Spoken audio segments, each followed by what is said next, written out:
Hello, everyone. My name is Nimade Belu, and I am NAMI Delaware's Diversity and Equity Fellow.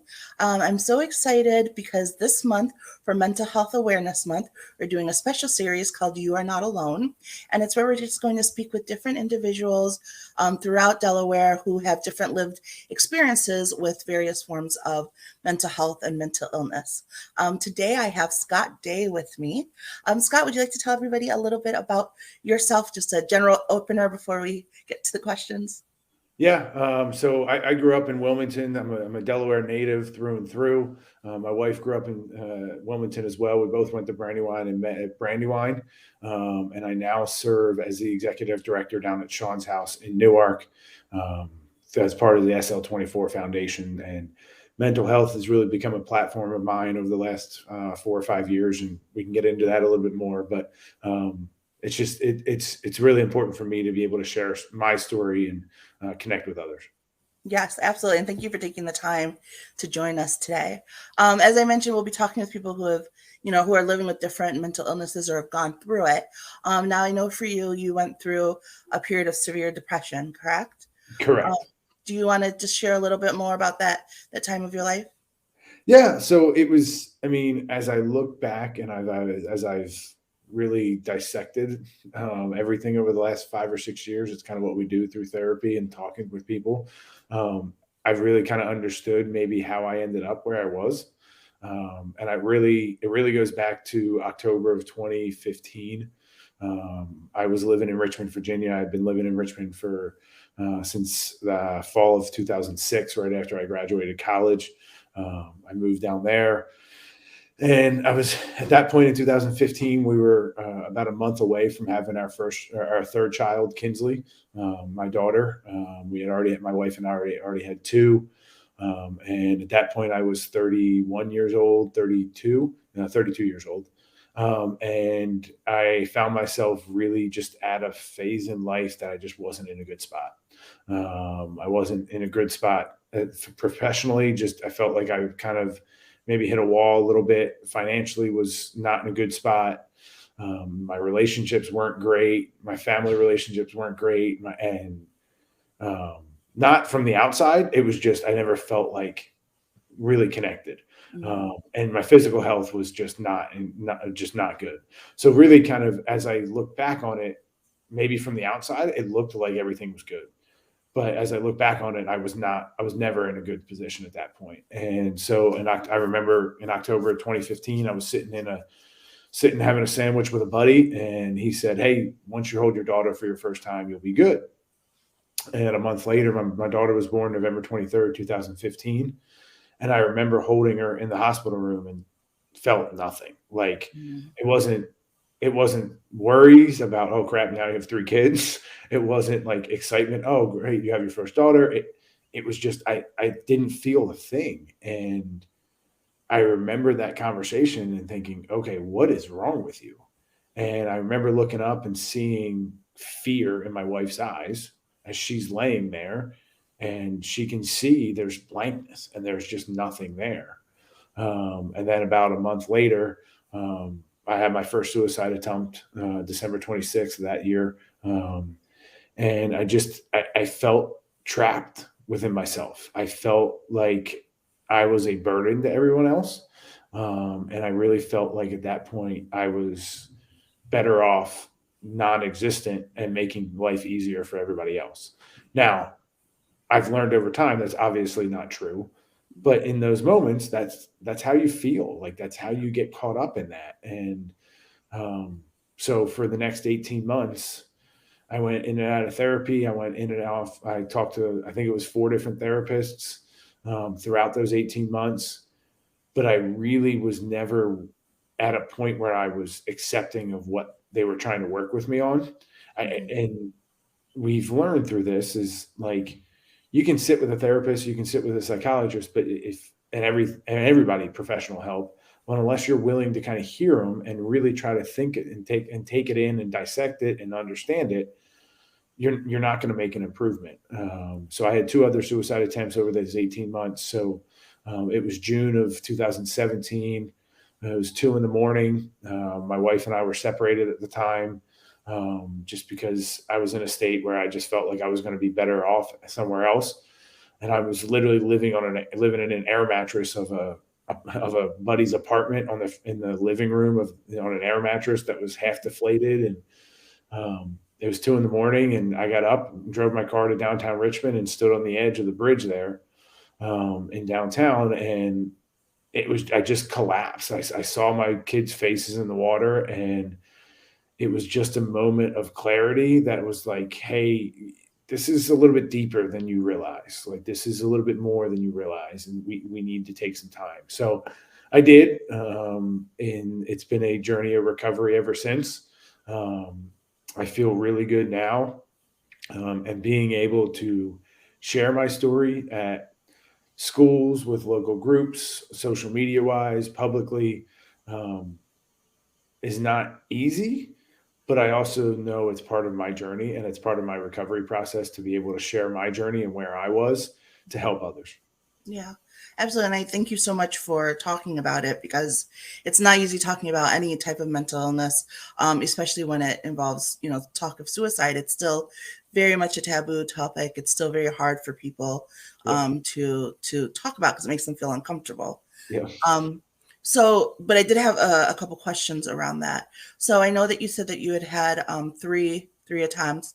The first one, that was the one where your wife found you and stopped you, correct? Correct. And then you had the other one, and then the last one, you were sort of like, I really need to make this change. What was it for you that, like, can you identify what it was between, like, the first time, when she stopped you and you're like, okay, I'm going to start therapy, but you weren't fully, you said you weren't really fully invested in it, Yeah. versus the last time where you're like, no, I really need to be invested if I'm going to make this change?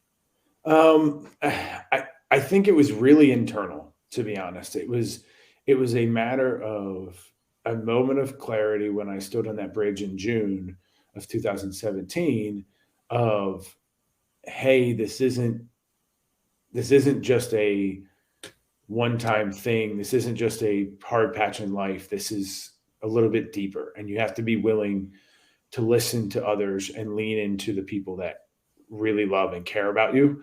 Um, and it was just a moment of clarity internally, to be honest. I think I was so convoluted with everything else in my life back through the first two times, and it was that's the only thing I could really say. It was just this moment of clarity that, like, hey, this is bigger than you think. Mhm. Um, and I don't know if it was a matter of seeing the kids' faces and understanding that, and understanding there's a bigger purpose. Um, but that was the biggest difference between that first one. The first one was just like, okay, my wife stopped me, and I have to do this to appease others, to appease Yeah. my wife and my parents, as opposed to an internal saying, hey, no, you need to accept this and really work on it. Okay.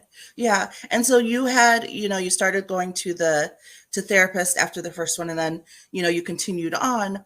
Um, but as you mentioned, you became more engaged and more active with it instead of just listening. So, like, as if someone's going through therapy, or as you were going through therapy, like, what is really the difference? Because I assumed you're sitting through all of your therapy sessions, and I know, like, with mine, I'll get homework assignments and I'll do them. But, like, um, for you, what helped make the change, or how did you activate yourself to go from just like passively listening to really truly being engaged in those sessions where they're making a difference? Um, I think it was an honest decision to be real and honest in those sessions, as opposed to, hey, I'm going to give the answers to get through it. Mm. And that's, I mean, early on, I knew, because with people I mean, as we know and we've seen, as people who are struggling with maybe depression and behind the scenes and everything, you're really good at faking it, and you're really good at giving the answers that, okay, we can get through, or yeah, yeah, I know how to get through this session, type of deal. I know how to, yeah, we can, oh yeah, this is easy.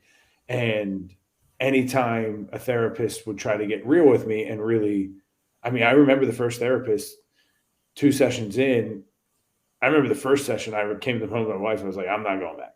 This person knows nothing about me. And of course, because she's my wife, I had to go again. But the second time, I was literally like, "We're not doing it. Like, this person knows nothing." But in reality, he was probably my best. He was probably my best Mhm. option. He was being Yeah. real, and I think he knew that I wasn't. I wasn't being real with myself. Mhm. Um, but I think that's the difference. Is you can fake it as long as you want, and you can come up with the answers, but until you're being real with how you're feeling and your emotions and what you're dealing with, you're not going to make real improvement. You're just going to sit there and give the other answers and end up in the same hamster wheel that you've been in. Yeah, that's very true. And you're right. Sometimes you do know the right answer to give just to move it along. Yep. Um, you mentioned that from the outside, it seemed like everything was together. And, even just now, like those of us who go through it, we know how to fake it. Like if I didn't tell you I was going through things, we could never know. Yep. So when you did though, decide to like truly give into the therapy and make the changes, how were you worried about how that would affect the way you were viewed by others? And I know that you did the marathon. Was that part of the healing process, beginning to train for that? Yeah, it was. I think I've learned over time. I'm definitely more of a people pleaser, and I hate when people are upset with me, and that's just part of my personality. But as I've grown and understand it, and through my journey, um, I understand that there's people who are uncomfortable hearing how open I am with where I was, Mm-hmm. and there's still people who don't fully believe and understand it, and I think that's a scary part, and I get it. Um, and I think over time I've learned that. I've over time with, hey, people are going to think different things and learn different things, and that's the way it was. And like I remember in my early 20s and thinking, oh, that person doesn't have depression; they're just going through a tough time. Well, no, they probably do. Like, but I just didn't understand it. I was the ignorant one at that point who didn't really understand it. And for me, part of my journey was getting healthy in every aspect of my life. Owning my relationships first, mainly with my wife and my family and my kids, and really leaning into that and who I wanted to be as a dad and a husband, a son, more than anything. I think I really got caught up, like a lot of us, in society. We chase titles, right? We chase either job titles or anything else. And I got caught up in really chasing the job more than anything. I wasn't worried about being a dad and a husband. Like that's easy. I can do that on the side type of deal. But that's in reality, that's the most important job you can do in life. Mm-hmm. And I wasn't doing that to the best of my ability. And part of my journey, and Chris and I, who's the founder of SL24, who I work for, is we talk about it, but like, And I'm sorry, do you mind just saying what SL24 is for those who may not know? yeah. So SL24 is Unlock the Light Foundation. We're a mental health nonprofit um, in Newark, and we can talk about it. But for me, it's health is health, and until we get to that point in society, like the physical health is tied with the mental health. I mean, I've talked to a bunch of people, and they may be struggling in a moment, and they may say after about half hour, they'll say, "Well, I haven't eaten in 3 days." Okay, well, let's get you a meal, because the body feeds the mind, and the mind, like it's a whole cycle. And for me, the physical side of things, I had gotten up to 354 pounds. I was just not healthy physical wise, and part of that and part of my journey and how I cope is getting outside and either taking a walk. And it really started with taking a mile walk in the morning. Then it turned into 3 miles. Then it turned into 5 miles. Then it said, hey, why don't you run? And then I got the crazy idea of running a marathon. And so I did. I ran a marathon back in November, back in Richmond. I picked that one because it was a full cycle moment for me. And I was able to run across the last bridge that I went to in June of 2017. It was mile 16. And I literally ran across it, stopped, and I took probably 60 seconds to take it in, and understand the impact of that moment, and understand how real that is. and understand how far I've come, because I don't think, especially when you're going through mental health stuff, we don't we don't celebrate how far we come sometimes. Yeah. And the fact that in 2017 I stood on a bridge and nearly ended my life, and 4 years later I'm standing on that same bridge, um, celebrating an accomplishment I never thought I'd ever do, Yeah. um, physically Triumphant or is mentally. amazing. Yeah. It is. I mean, it's part of that journey, but I also know, and I've learned through talking with people, like running and being outside and is part of my journey, but Mhm. journaling and art and yoga, and I mean, there's so many different ways that work for other people, and it's really about finding your way. Yeah, absolutely.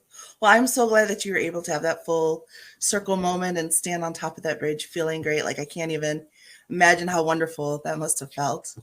Um, I had just also wanted to ask, so, I love that you're now working with mental health and in the mental health area, because, part of this is helping people realize that even if you are struggling, you can still live a full and active life. So now, how do you still manage your depression and your feelings while also making sure you're living that full balanced life?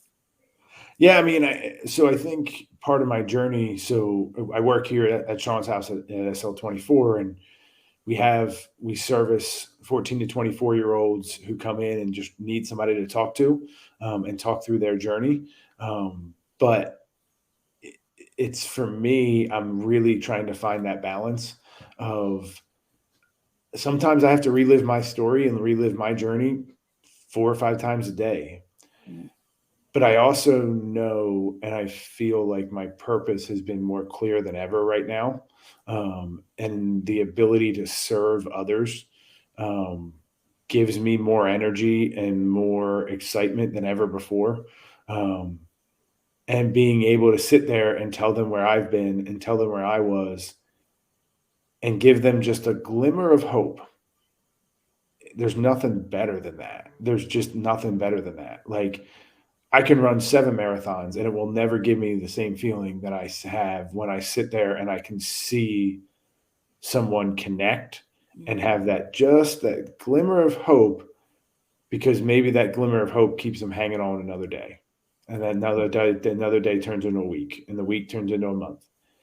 And that's, I mean, for me, that's what life is all about, is serving others and reaching others. Cause that, I mean, there's nothing else better. Yeah. Yes, and that's so powerful. Well, I can't thank you again for taking the time to share your story. I know, I'm sure it was hard living through it, but you did, and now you're helping others, which, like you said, there's nothing better. So thank you again so much for your time and for sharing with us. Absolutely, my pleasure, and I can't wait to follow you guys. You guys have been very impactful in the community and helped us a ton. So I can't wait to continue the partnership and continue to help others in their community. Absolutely. Thank you so much. And thank you to those of you who have viewed this. If you're not already following us, follow us at NAMI Delaware on YouTube. We have videos. As I said, this month we're doing You Are Not Alone. So we're featuring a series all month long, but we also have our Sharing Hopes each month and other mental health conversations. So make sure to follow us to get some of that great content. Thank you.